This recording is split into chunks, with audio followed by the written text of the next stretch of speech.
사랑하는 성도 여러분, 살아오시면서 인생을 살아오시면서 지금도 살아가시면서 사람들에게 인정받고 사랑받고 싶으신가요? 아니면 그 반대이신가요? 대부분 보편적인 사람들은 기왕이면 남에게 인정받고 사랑받고 싶지 않을까요? 요즘 소셜미디어라고 하는 SNS라고 하는 사람들은 특별히 젊은 세대들이 많이 하는데 나이 드신 분들도 물론 합니다. 많이 하시는 분들은 보통 예를 들면 페이스북이나 뭐 인스타그램이나 뭐 틱톡 같은 것에 올리는 글이나 영상이나 블로그 이런 것들이 기왕이면 다른 사람에게 기왕이면 많이 좋아요, 이렇게 엄지척 하는 것을 받기를 원하고 그런 과정을 통해서 기왕이면 다른 사람들에게 사랑받고 인정받기를 원하는 것 같습니다. 그런데 그것이 단지 소셜미디어를 하는 젊은 세대 혹은 소셜미디어를 하는 분들만 그럴까요? 중년 세대, 어르신 세대들도 남들의 인정과 평판을 통한 명예를 기왕이면 원하지 않을까요? 학교에서도 직장에서도 가정에서도 교회에서도 기왕이면 다른 이의 인정을 받고 싶어 하지 않습니까? 그러니 남이 나를 인정해 주지 않는 것 같은 상황이 돼서 그런 기분이 들면 우리가 기분이 좀 나빠지지 않습니까? 기왕이면 남이 나를 무시하기보다는 인정해주고 인정해주는 것을 넘어서서 기왕이면 많은 사람에게 인정을 받고 사랑을 받는 것, 그것이 사람의 기대치가 아니겠습니까? 어느 정도 남의 인정을 신경 쓰는 것이 우리 인간의 보편성이 아닐까 하는 생각을 하게 됩니다. 남들에게 사랑받고 인정받는 것, 많은 사람들에게 인정받는 것, 많은 이들에게 사랑받는 것은 기분 좋은 일이겠지요. 그리고 그렇게 사랑받는 느낌은 좋은 느낌 아니겠습니까? 근래 들어서 젊은 세대가 장래에 희망하는 직업군 중에서 옛날에 뭐 의사, 판사, 뭐 사자 들어가는 것이 많았다면 최근에는 뭐 가수가 되거나 뭐 유튜버가 되거나 연예인이 되거나 영화 배우가 되거나 운동선수가 되는 것이 많은 이유 중에 하나도 잘 되면 수입이 많을 뿐만 아니라 좋을 뿐만 아니라 자기가 좋아하는 일을 하고 수입도 많고 자기가 좋아하는 일을 하고 거기에 더 중요한 것은 잘 되면 남에게 인정과 인기가 많게 되는 것 때문이라고 하기도 하더라고요.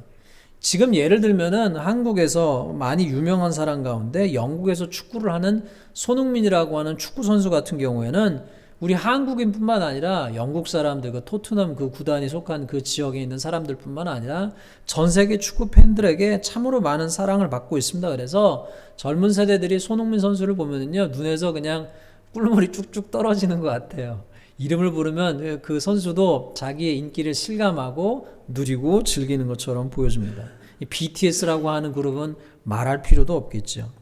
그런 그들을 보며 젊은 세대들은 나도 저렇게 사랑받고 싶다, 인정받고 싶다 하는 것 아니겠습니까? 그러면 여러분 반대로 여러분 가운데 미움을 자청해서 받고 싶은 분 있으십니까? 사람들에게 나는 미움받고 무시받고 경멸당하고 멸시당하고 싶으신 분 있으세요? 때때로 살아가면서 우리가 멸시를 받을 때도 있겠죠. 무시를 받을 때도 있겠죠. 사람들에게 사랑받지 못할 때도 있겠죠. 미움받을 때도 있겠죠. 인정받지 못할 때도 있겠죠. 하지만 그것을 자청해서 하고 싶으신 분이 있으세요? 보통 여러분이 뭐 보통 다 정상이시라면 그런 분 별로 없을 것 같아요. 내가 스스로 자청해서 미움받고 경멸당하고 그렇게 사람들한테 취급받고 싶은 분은 아마도 없으실 것 같습니다. 사람은 아무리 그래도 주변 사람들의 시선을 어느 정도 신경 쓰지 않습니까? 그래서 다른 사람들의 시선을 신경 쓰기 때문에 체면도 있고 우리가 어떤 행동을 할 때 조심을 하는 부분도 있지요. 그런데 예수님이 이 땅에 오셨을 당시에 유대인들이 로마인들의 지배를 받았던 당시에는 사람들에게 아주 미움받고 무시받고 경멸과 멸시를 받던 이들이 있었습니다. 그 중에 한 그룹이 세리였죠. 그들은 로마 제국과 유대인 사이에서 로마 제국에 붙어서 유대인들에게 세금을 걷어서 줄 뿐 아니라 본인들이 걷어야 할 것을 넘어서서 착복하여 자기의 부를 축적했던 사람들이었습니다. 우리식으로 따지면 친일파와 같은 이들이요, 민족의 반역자요, 배신자요, 탐욕스러운 인간이요, 상종하기 싫은 인간들의 그룹으로 그 당시 사람들에게 취급을 받았습니다.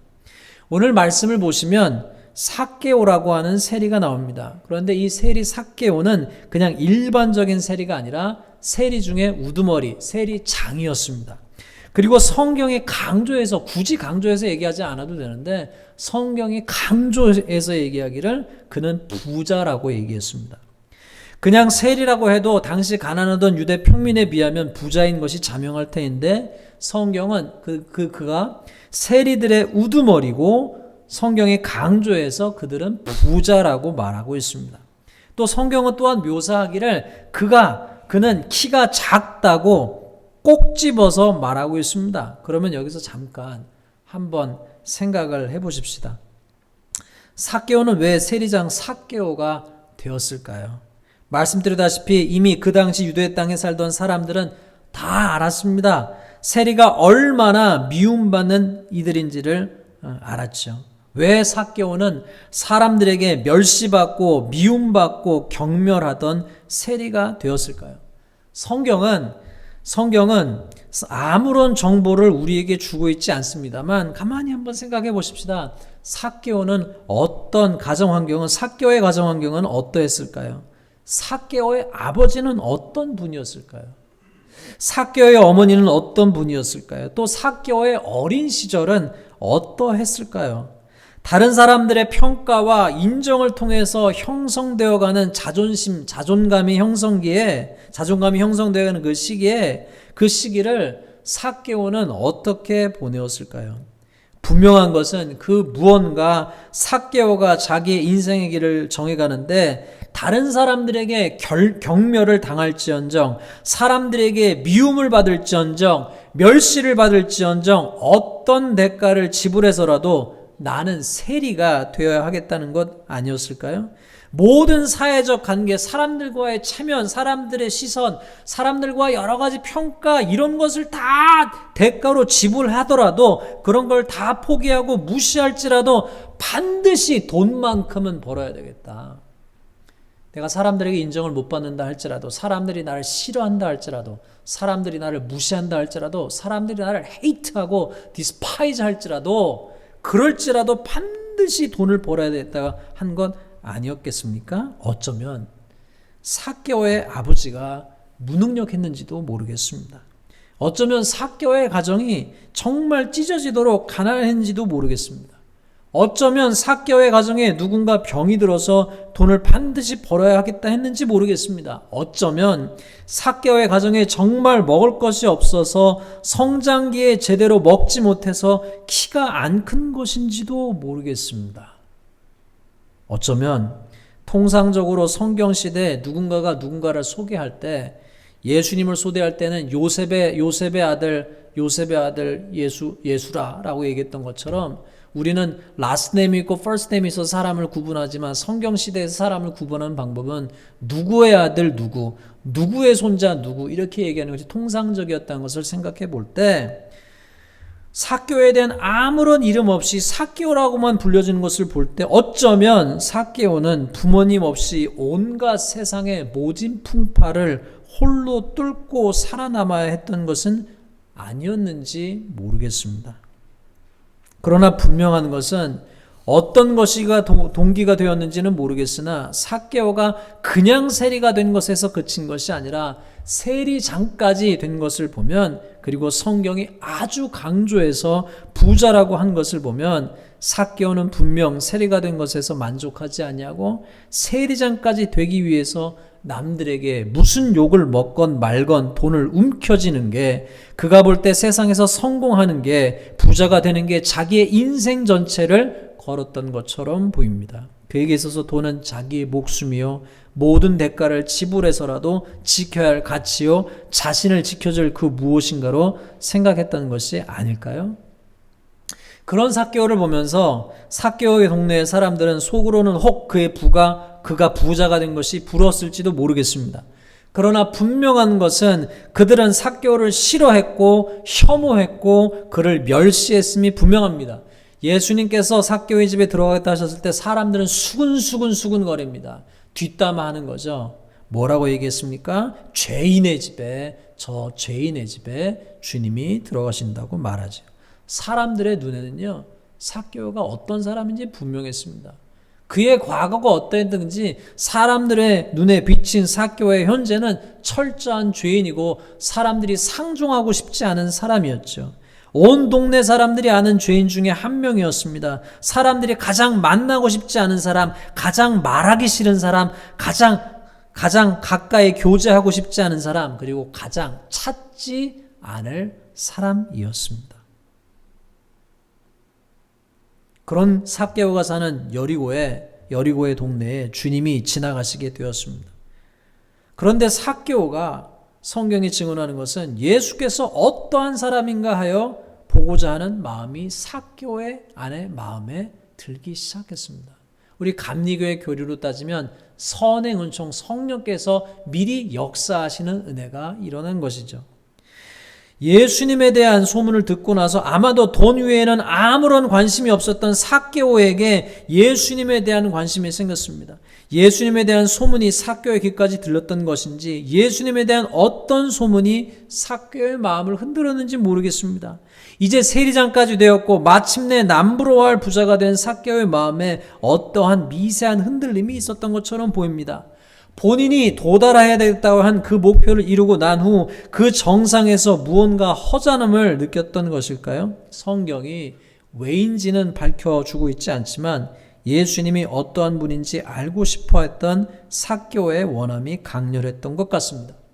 예수님에게 가까이 가서 보고 싶은데 사람들이 많습니다. 그런데 삭개오는 키가 작습니다. 에라이 하고 돌아설 수 있는데 그는 그렇게 하는 대신 앞으로 달려가서 보기 위하여 돌 무화과 나무에 올라갑니다. 그런데 마침 주님이 그 지점을 통과하실 때 예수께서 그곳에 이르사 삭개오를 쳐다보시고 말씀하셨습니다. 많은 사람 가운데 예수님께서 특별히 삭개오를 주목하여 보셨습니다. 그리고서 말씀하시기를 삭개오야 속히 내려오라 내가 오늘 내 집에 유하여 하겠다 말씀하시고 그의 이름을 가르쳐 드린 적이 없는데 주님은 그의 이름을 아시고 그의 집에 들어가겠다 하십니다. 그리고 삭개오는 나무에서 급히 내려와 즐겁게 즐거워하면서 주님을 영접하였습니다. 성경은 삭개오가 주님을 영접한 후 주님을 그의 집에 모시어 드린 후 그에게 일어난 마음의 변화와 행동의 변화에 대해서 증언합니다. 삭개오가 서서 주께 여짜오되 주여 보시옵소서 내 소유의 절반을 가난한 자들에게 주겠사오며 만일 누구의 것을 속여 빼앗은 일이 있으면 내 갑절이나 갚겠나이다. 이 말씀을 아무런 이해 없이 읽으면 아무런 감동이 없겠지요. 그러나 설교 초기에 설명드린 것처럼 우리가 다 알 수 없는 삭개오가 세리장 삭개오가 되기까지 그를 그렇게 몰고 갔었을 그의 삶의 경험들, 그리고 그가 사람들에게 미움과 멸시를 받을지언정 포기하지 않았던 재물에 대한 그의 집착과 집념을 생각해 볼 때 이것이 얼마나 놀라운 포기의 선언이었을까요? 삭개오 마음에서 일어난 변화, 회심과 그의 마음의 변화로부터 빚어진 행동의 변화, 결단이었죠. 오늘 본문 말씀 앞에서 우리 19장 앞에 있는 18장 18절서부터 30절에는 주님께 영생을 얻기 위해 주님 앞에 찾아왔던 부자 관원의 얘기가 나옵니다. 그 부자 관원은 본인이 다 이루었지만 뭔가 없는 것을 깨닫고 영생을 얻기 위해서 주님 앞에 찾아 나왔습니다. 그러나 그는 주님의 말씀, 자기가 가진 것을 나누어주고 나를 따라오는 그 말씀을 듣고 크게 시험이 들려서 그는 등을 돌려서 돌아갔습니다. 그 부자는 할 수 없었던 것을 오늘 본문 말씀에 삭개오는 그 마음 가운데 변화가 일어나서 할 수 있는 것을 성경이 증언하고 있는 것이죠. 그의 마음에는 그가 평생에 걸쳐서 집착하고 매달렸던 부보다 더 큰 가치를 발견하게 된 것입니다. 그리고 나서 그의 그러한 변화에 대해서 주님은 말씀하시기를 오늘 구원이 이 집에 임하였으니 이 사람도 아브라함의 자손이므로다. 인자가 온 것은 잃어버린 자를 찾아 구원하려 함이니라. 사랑하는 성도 여러분, 오늘 이 본문이 우리에게 주는 메시지는 무엇이겠습니까? 첫째로는 가장 가능성이 낮은 사람에게 은혜의 손길을 뻗치시는 하나님에 대해서 성경이 알려주고 있습니다. 예수님께서 삭개오가 사는 여리고성 안에 들어가셨을 때 아마도 사람들이 생각할 때에는 예수님을 만날 가능성, 예수님이 주목하실 가능성이 가장 낮은 사람이 삭개오가 아니었을까요? 가장 가능성이 없는, 가장 구원할 가치가 없다고 생각되었을 이가 삭개오가 아니었을까요? 모든 사람은 포기해도 포기하지 아니하시는 사랑의 주님, 은혜의 주님을 성경이 증언하는 것 아니겠습니까? 사람들에게는 이제는 사랑받을 가능성, 인정받을 가능성, 포함될 가능성이 없던 그에게 주님은 선포하시죠. 이 사람도 아브라함의 자손이미로다. 우리가 때로 인생을 살면서 우리에게 이젠 가능성이 없다 할 때도 주님은 우리에게 오셔서 불가능해서 가능을 이루시고 막힌 곳에서 길을 내시며 가장 가능성이 없다 할 때 오셔서 놀라운 일을 행하실 수 있는 분이 하나님이심을 믿으시기를 주님의 이름으로 축원합니다. 주님께서 저와 여러분을 향해서 내가 선택한 너도 내가 선택한 자녀야, 너도 아브라함의 자녀야 라고 하시는 주님의 음성을 들으시기를 바랍니다. 여러분, 오늘 본문 말씀은 예수님이 여리고성에 들어갔다고 말씀하고 있습니다. 아주 오래전에 구약의 시대 때 오래전 같은 동네인 여리고에 여호수아가 찾아갔을 때 가장 구원받을 가능성이 적은 사람이 라합 아니었겠습니까? 그러나 주님은 그 기생 라합을, 가장 약하고 작은 라합을 기억하시고 그를 건지셨던 하나님께서는 마찬가지로 가장 약하고 여러분이 작아져 있을 때 그때 찾아오셔서 손을 내미시고 여러분을 건지실 분이 하나님이심을 기억하시기 바랍니다. 여러분을 주목하시고 쳐다보시고 여러분을 들으실 분이 하나님이심을 기억하시길 바랍니다. 두 번째는 하나님은 탈선한 이들이 돌아오기를 원하시는 하나님이심을 성경이 증언하는 것 같습니다. 성경에서는 죄를 하마르티아라고 얘기합니다. 관역에서 벗어난 삶을 얘기하죠. 기차로 얘기하면 우리가 가야 될 기차 길이 있는데 그 길에서 탈선한 것을 얘기하죠. 주님이 원래 계획하신 우리의 인생의 트랙에서 주님이 벗어난 인생들이 하나님의 인생의 계획대로, 하나님의 인생의 경륜대로 다시 돌아오기를 원하십니다. 삶의 목적이 뒤틀린 우리들에게 오셔서 회심의 은혜, 갱신의 은혜를 주시고 하나님이 원하시는 참된 삶으로 이끌어 주기를 원하십니다.